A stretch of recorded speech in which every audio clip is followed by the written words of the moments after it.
হাই friends, মই ৰং চেনেলত সম্প্ৰচাৰিত হৈ থকা সূৰুযমুখী ধাৰাবাহিকখনৰ আজিৰ খণ্ডটো চাবলৈ বহুত বেছি ভাল লাগিব, কিয়নো আজিৰ খণ্ডটোত ৰত্নহঁতৰ পৰীক্ষাৰ ৰিজাল্ট দিব আৰু তেতিয়া ৰত্নৰ পৰীক্ষা বেয়া হোৱাৰ কাৰণে ৰত্ন চিন্তাত পৰিব আৰু তেতিয়া পৰি ৰত্নৰ ওচৰত যাব আৰু ৰত্নৰ ৰিজাল্ট কেনেকুৱা হ'ল বুলি সুধিব আৰু তেতিয়া ৰত্নই বেয়া হৈছে বুলি ক'ব আৰু এতিয়া সোমদাৰ আগত মুখখন মই কেনেকৈ দেখাও, ইমান কষ্ট কৰি ধন ঘটি আশাৰে পঢ়াইছে, এয়া মোৰ ৰিজাল্ট বুলি কোৱা দেখিবলৈ পাব।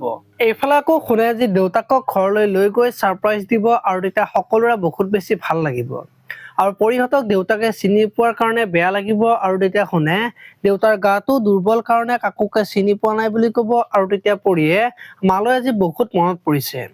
দেউতাইতো সকলো কথাকে পাহৰি পেলাইছে, কিন্তু যেতিয়া দেউতাৰ মনত পৰিব মাৰ কথা তেতিয়া সহ্য কৰিব পাৰিব জানো বুলি শেৱালিৰ আগত কোৱা দেখিবলৈ পাব। আনফালে আকৌ দেউতাকে আজি ঘৰত থকা ফটোবিলাক চাই থাকিব আৰু একেলগে থকা ফটোকেইখন দেখিব। এতিয়া বাৰু দেউতাকৰ সকলো কথা মনত পৰি মাকক বিচাৰিব নেকি, দেখিবলৈ পাব আজিৰ খণ্ডটোত। আপোনালোকে সূৰুযমুখী ধাৰাবাহিকখন চাই কেনেকুৱা পায় কমেণ্ট কৰি জনাব আৰু যদি আপোনালোকে এতিয়ালৈকে চেনেলটো ছাবস্ক্ৰাইব কৰা নাই তেতিয়াহ'লে চেনেলটো ছাবস্ক্ৰাইব কৰি ভিডিঅ'টোত এটা লাইক কৰি দিব। ধন্যবাদ।